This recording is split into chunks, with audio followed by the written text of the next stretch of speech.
행전 22장 2절로 11절에 있는 말씀, 2절로 11절에 있는 말씀 같이 한번 우리 읽겠습니다.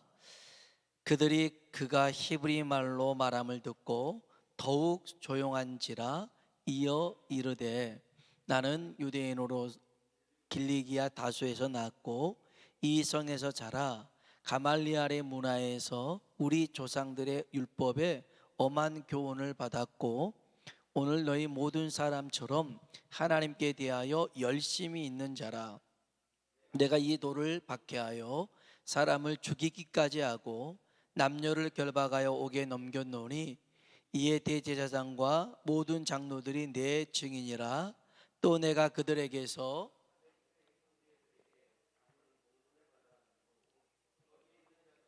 결박하여 예루살렘으로 끌어다가 형벌받게 하려고 가더니, 가는 중 다메섹에 가까이 갔을 때 오종쯤 되어 호련히 하늘로부터 큰 빛이 나를 둘러 비치매, 내가 땅에 엎드러져 들으니 소리 있어 이르되, 사울아 사울아 내가 왜 나를 박해하느냐 하시거늘, 내가 대답하되 주님 누구시이니까 하니, 이르시되 나는 내가 박해하는 나사렛 예수라 하시더라. 나와 함께 있는 사람들이 빛은 보면서도 나에게 말씀하시는 이의 소리는 듣지 못하더라. 내가 이르되 주님 무엇을 하리이까? 주께서 이르시되 일어나 다메섹으로 들어가라. 내가 해야 할 모든 것을 거기서 누가 이르리라 하시거늘, 나는 그 빛의 광채로 말미암아 볼 수 없게 되었으므로 나와 함께 있는 사람들의 손에 끌려 다메섹에 들어갔노라. 아멘. 아멘. 이 시간에도 하나님의 은혜가 우리 가운데 임하길 주의 이름으로 축복합니다. 우리가 지난주에 VIP 초청 예배를 이렇게 드렸습니다. 그래서 많은 분들이 오셨고 또 방문자 카드를 작성해 주셔서 제가 어제 오늘 이렇게 이제 감사의 전화를 드렸어요. 드리면서 혹시 교회를 다녀본 적이 있느냐 이렇게 물어봤죠. 어떤 분은 군대에서 세례도 받고 또 군대에 제대하고 한 6년 동안을 교회를 다녔는데, 글쎄 교회에서 돈을 요구했나 봐요. 그분 표현에 따르면. 그래서 안 되겠다고 그만뒀다고 하더라고요.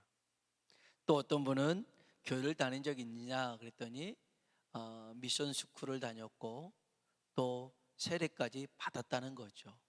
그런데 시집 와서 보니까 불교 집안이고 또 이렇게 이제 그런 거 하다 보니까 교회를 못 나가는 그런 상황에 있었다라고 하신 분도 있었어요. 또 더러는 교회를 아예 처음 나와 보신 분도 있었어요. 그분들과 이렇게 얘기를 하다가 참 어찌 보면은 나름 또 교회에서 상처를 받은 분도 있고 또 좋지 않은 안 좋은 그런 기억으로 경험되어진 분들도 있고, 그런데 중요한 것은 예수님을 만나는 게 중요하구나. 할렐루야. 교회 건물이 아무리 최신식이어도 아무리 좋은 자리에 있어도 교회 구경하고 가는 게 아니라 예수님을 만나야 될 줄로 믿습니다. 만나면 역사가 이루어집니다. 바울의 간증은 회심 사건인데, 이 바울이 회심한 사건은 기독교 역사에, 특별히 교회 역사에 매우 중요한 겁니다. 한 개인이 예수님을 만났는데 개인의 일로 끝나지가 않습니다. 한 나라와 민족을 뛰어넘어서 복음을 전파하게 되어지는 위대한 촉매제가 이 바울의 회심 사건이었습니다. 그로 말미암아 이방인들에게 복음의 문이 활짝 열려지게 되었는데요. 그래서 우리는 여기서 중요한 게 있습니다. 복음 정신이라는 것은 건물에 두지 않고 사람에게 둔다라는 것입니다. 사람에게 둬요. 물론 건물을 교회라고도 합니다마는 그렇지 않습니다. 성도들이 교회죠. 한 사람 한 사람 지극히 작은 자라 할지라도 우리는 사람에게 집중해야 될 줄로 믿습니다. 사람에게. 그래서 우리 교회가 앞으로도 이제 또 하나님 앞에서 그런 마음, 하나님께서 그런 마음을 주셨는데 일회성으로 끝나는 행사가 아니라 계속 우리가 기도하고 전도하고 하나님의 꿈을 공유해 가면서 성령 충만해서 더욱더 영혼 구원에 힘쓰는 우리 교회 되어야 될 줄로 믿습니다. 복음 정신은 한 사람에게 한 영혼에 집중하는 것인데요, 실제로 있었던 얘기입니다. 서멘사 스미스라는 미국의 소녀가 있었습니다. 2차 세계대전 후에 미국과 소련이 이제 민주주의와 사회주의로 이렇게 대립하고 있었습니다. 냉전 시대가 이렇게 도래됐는데 1980년대였습니다. 세계 3차 핵전쟁이 발발할 조짐이 있었어요. 소련의 그 KGB 출신의 안드로포프라는 사람이 공산당 서기당으로 취임하게 되는데요, 이 안드로포프라는 사람이 굉장히 전쟁을 좋아하고 또 전쟁의 평화의 위협이 될 만한 사람이었습니다. 실제로 이런 일들은 우리가 잘 못 느껴서 그렇지 한 3년 전에 하와이에 1월 13일이었어요. 주일날이었는데 경보 사이렌이 이렇게 울렸습니다. 거기 주민들하고 관광객 휴대전화에 문자가 뜬 겁니다. 하와이로 탄도미사일이 오고 있으니까 즉각 대피하라. 비상경보 메시지가 발송됐는데요, 그 뒤에 이건 훈련이 아니다, 이건 실제 상황이다 라고 문자가 온 거예요. 사람들이 혼비백산했죠. 막 도망치고 막 대피소를 피하고 아비규환이 됐습니다.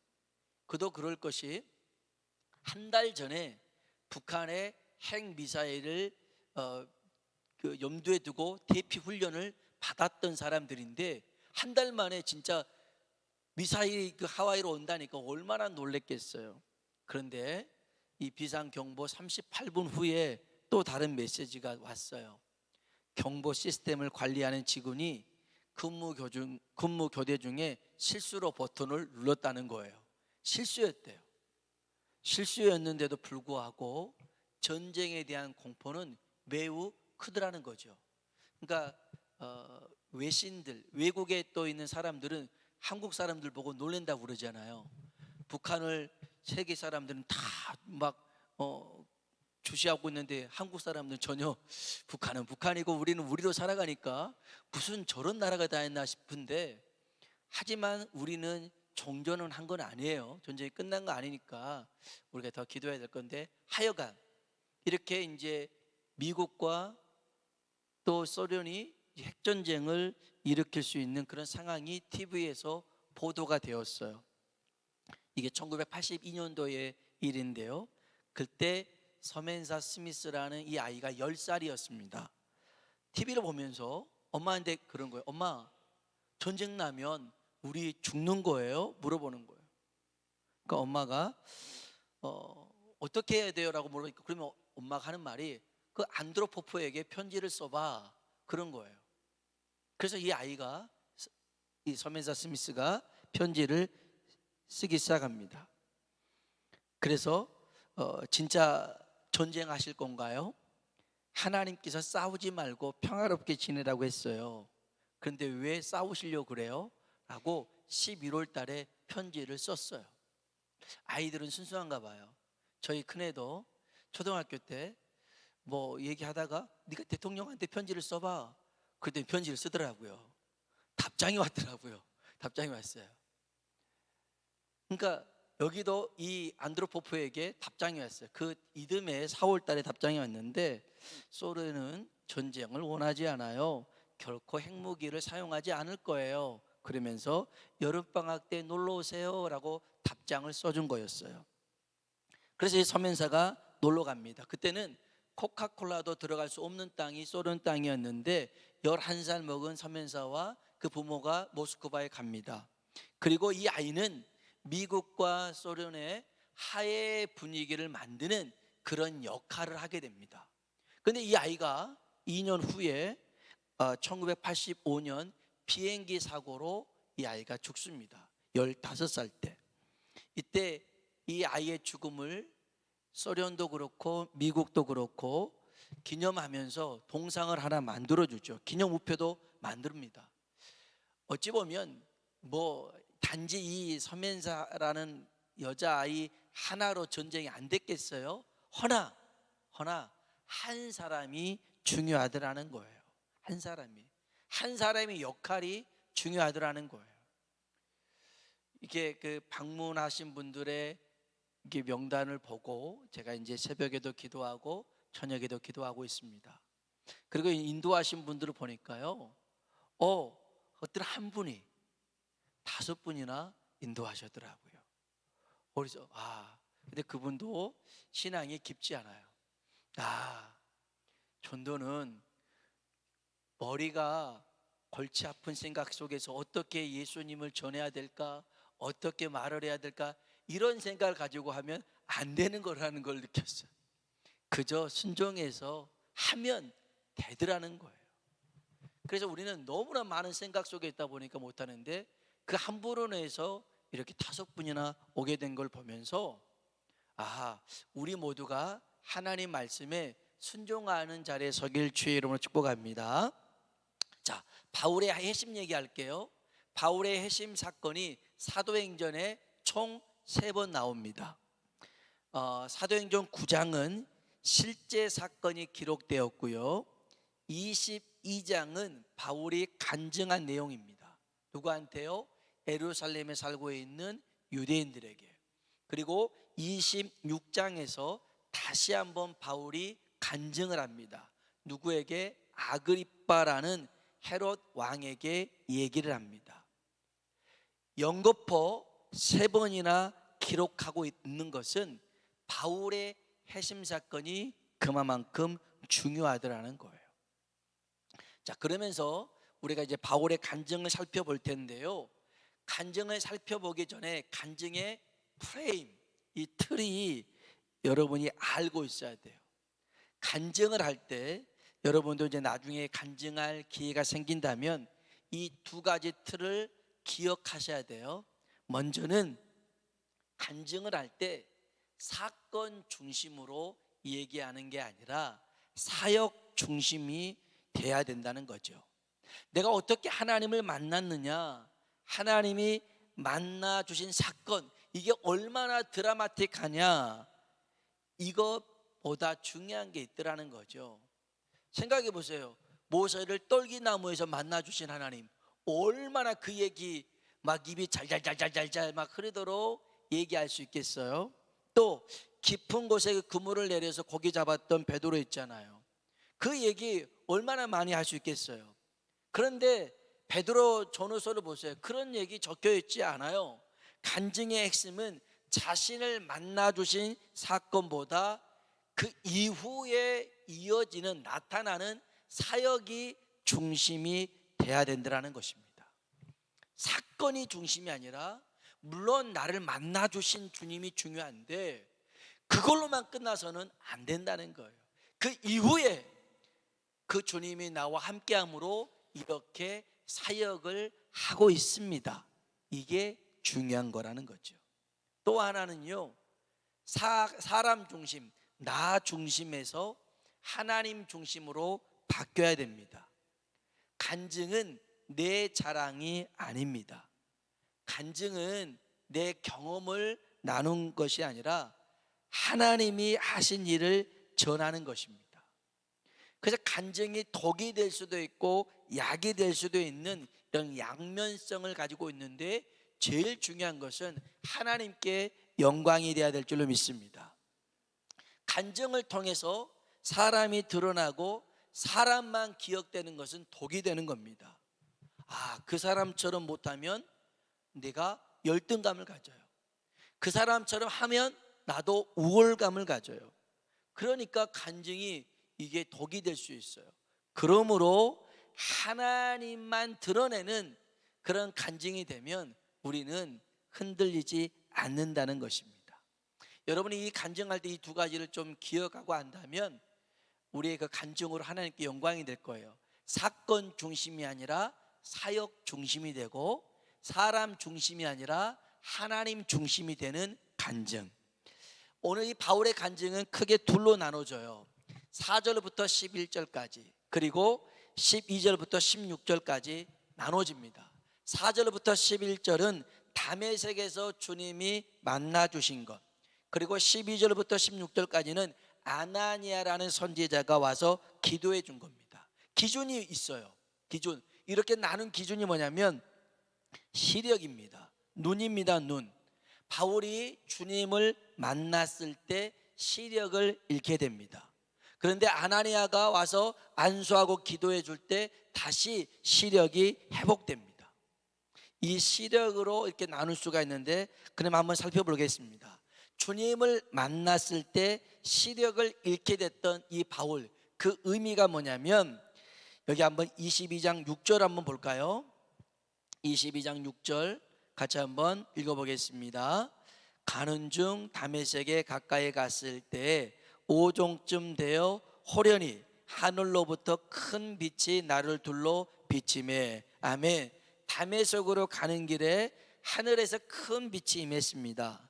이 빛을 바울과 함께한 사람들이 모두 봤어요. 9절 한번 볼까요? 9절 같이 한번 읽어봅시다. 나와 함께 있는 사람들이 빛은 보면서도 나에게 말씀하시는 이의 소리는 듣지 못하더라. 아멘. 큰 빛이 임했다고요. 그래서 같이 갔던 사람들도 그 빛을 봤어요. 바울만 본 게 아닙니다. 근데 소리는 바울만 들었어요. 빛은 모두 다 봤어요. 그런데 시력을 잃은 사람은 11절 보세요. 11절 읽어볼까요? 나는 그 빛의 광채로 말미암아 볼 수 없게 되었으므로 나와 함께 있는 사람들의 손에 끌려 다메섹에 들어갔노라. 아멘. 시력을 잃은 사람은 이 바울 사울뿐이었어요. 빛이 모두에게 임했지만 시력을 잃은 사람은 사울뿐이었어요. 원래 이 사울, 그 바울이죠, 사리 분별이 굉장히 밝은 사람입니다. 학문도 지식도 똑똑했죠. 율법에도 밝았습니다. 3절에 보면 나는 유대인으로 길리기아 다소에서 났고 이 성에서 자라 가말리알의 문화에서 우리 조상들의 율법에 엄한 교훈을 받았고 오늘 너희 모든 사람처럼 하나님에 대하여 열심히 있는 자라. 아멘. 그는 굉장히 학문적, 지식적, 그 다음에 율법에도 뛰어났던 사람이에요. 옳고 그름의 잣대를 분명하게 가지고 있는 사람이었는데 그 밝은 눈, 그 시력으로 진짜 봐야 될 것은 보지 못하고 정말 그런 장애를 가진 사람이었죠. 우리가 주일날에도 봤습니다마는 요한복음 9장에 날 때부터 맹인된 사람 예수님께서 고쳐주셨단 말이에요. 근데 그 뒤에 보면 이를 두고 바리새인들과 유대인들은 안 믿습니다. 안 믿어요. 믿지 않으려고 합니다. 너 원래부터 눈 떠 있었지라고 그러는 거예요. 아니에요. 저는 태어날 때부터 안 봤어요. 얘 말 못 믿고 부모님에게 물어봅니다. 아우 걔도 컸는데 걔한테 물어보세요. 이제 예수 믿으면 쫓아내기로 그렇게 결의를 했거든요. 그래서 다시 와서 물어봅니다. 야, 영광은 하나님께 돌려라. 네 눈 누가 뜨게 주겠냐? 내가 몇 번 얘기하냐? 예수다, 예수다, 예수다. 나는 그가 진짜 하나님이 보낸 선지자로 믿는다. 웃기지 마라. 그러면서 이 맹인을 쫓아내버리죠. 아니 분명 맹인이 눈을 떴는데도 불구하고 바리새인 유대인들은 그걸 믿질 않았어요. 믿으려고 하지 않았어요. 그들은요 보고 싶은 것만 보려는 사람들이었어요. 그래서 예수님을 메시아로 믿지 않았고 예수님의 사역도 인정하지 않았어요. 그때 주님이 이 사람들에게 이렇게 얘기합니다. 요한복음 9장 39절에 예수께서 이르시되 내가 심판하러 이 세상에 왔으니 보지 못하는 자들은 보게 하고 보는 자들은 맹인이 되게 하려 함이라. 아멘. 아멘. 여러분, 우리가 보고자 하는 대로 보지 말고 정말 믿음으로 볼 수 있길 주의 이름으로 축복합니다. 믿음은 바라는 것들의 실상이요 보이지 않는 것들의 증거입니다. 하나님의 이 세상을 만드실 때 보이지 않는 그 말씀으로 세상을 만드셨어요. 우리도 그 말씀을 믿으면 우리 안에 이러한 창조와 놀라운 하나님의 계획들이 이루어지게 될 줄로 믿습니다. 왜 주님이 이들을 맹인이라 하셨을까? 바울은 왜 시력을 잃게 됐을까? 우리는 그 이유를 요한계시록에 나오는 라오디아 교회에서 찾아볼 수가 있는데요, 우리 한번 성경을 한번 찾아보겠습니다. 요한계시록 3장입니다. 요한계시록 3장. 요한계시록 3장 17절입니다. 요한계시록 3장 17절. 이 라오디아 교회가 스스로 말하기를 이렇게 얘기합니다. 요한계시록 3장 17절 한번 읽어볼까요? 내가 말하기를 나는 부자라 부요하여 부족한 것이 없다 하나 내 공고한 것과 가련한 것과 가난한 것과 눈먼 것과 벌거벗은 것을 알지 못하는도다. 아멘. 이 라오디아 교인들은요 좀 잘 살았어요. 그 물질적인 부요가 이 사람들에게 있었는데 물질적인 부요함이 영적인 부요함으로 이 사람들은 착각을 했어요. 그래서 나는 부자라 부요하여 부족한 것이 없다. 자기를 드러내고 인정받고 알아주는 것, 이걸 축복으로 생각했어요. 여러분, 하나님의 은혜는 높은 곳으로 흐르지 않고 낮은 곳으로 흐른 줄로 믿습니다. 그래서 주님이 그래요. 18절 읽어볼까요? 내가 너를 권하노니 내게서 불로 연단한 금을 사서 부요하게 하고 흰옷을 사서 입어 벌거벗은 수치를 보이지 않게 하고 안약을 사서 눈에 발라 보게 하라. 아멘.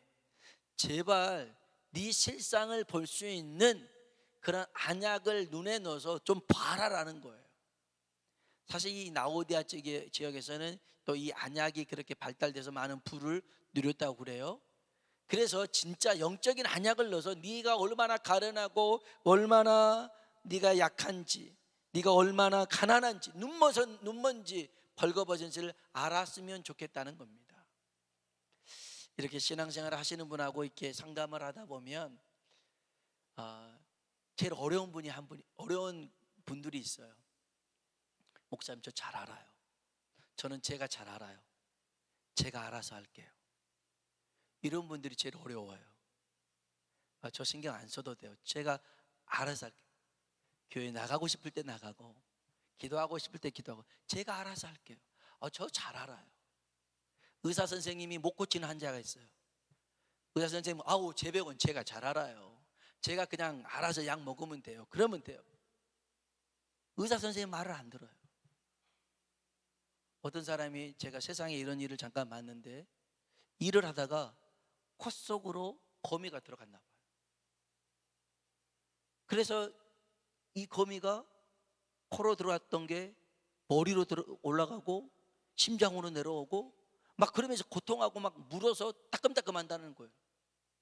얼마나 이분이 위험한 일을 하냐면 그 청소기에다가 그 끝을 이렇게 만들어 가지고 여러분 그 이비인후과 가면 코에다가 그렇게 흡입해서 빼는 거 있잖아요. 코 빼는 거. 그걸 만들어 갖고 막 하는 거예요. 그거를 수십 년째 하고 있는 거예요. 이 몸 안에 거미가 살고 있다고. 그래서 병원에서 찍어봤어. 여러분, 이 거미가 안에 들어가면 살겠어요? 근데 상식적으로, 그런데 이분에게는 진짜 그 거미가 봤고 거미가 들어가는 것을 느꼈고, 그래서 이 안에, 내 안에는, 이 머리 안에도 심장에도 이게 거미가 왔다 갔다고 생각하니까 통증이 그렇게 심한 거였어요. MRI 다 찍었어요. 나오질 않아요. 그럼에도 이분은 못 믿은 거예요. 자기 안에는 거미가 있더라는 거예요. 거미가 있더라고요. 우리 이게 신앙생활에도 이게 굉장히 위험한 신앙생활 이거예요. 제가 잘 알아요. 알아서 할게요. 목사님 신경 안 쓰셔도 돼요. 얼마나 위험합니까? 이 신앙, 이런 신앙이 이 라오디아 교인들에게도 있었더라는 거예요. 그래서 은혜가 뭔지 아세요? 내 자신을 발견하는 거예요. 그게 은혜 중에 은혜예요. 내 자신 스스로에게는 아무런 희망도 없구나. 내가 죄인이구나. 내가 죄인 중에 계시구나. 하나님의 은혜가 아니면 나는 살아갈 수가 없구나. 이것을 발견하는 것이 은혜 중에 은혜인 줄로 믿습니다. 다윗도 그렇게 밧세바를 범하고 난 다음에 하나님으로부터 그렇게 막 이제 들통이 나고 나단 선지자를 통해서 드러나잖아요. 그 아이가 죽고, 그때 이 다윗이 하나님 앞에 매달려 기도했던 게 뭔지 아세요? 왕의 자리에 계속 있게 해주세요. 내가 죽어도 내 아들은 왕이 되게 해주세요. 자자손손 대대로 왕의 자리를 누리게 해주세요. 그런 기도 안 합니다. 안 해요.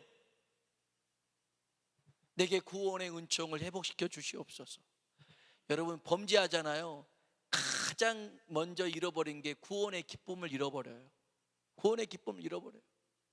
그래서 이 구원의 기쁨이 잃어버리셨으니까 왕의 자리에 있으면 뭐합니까?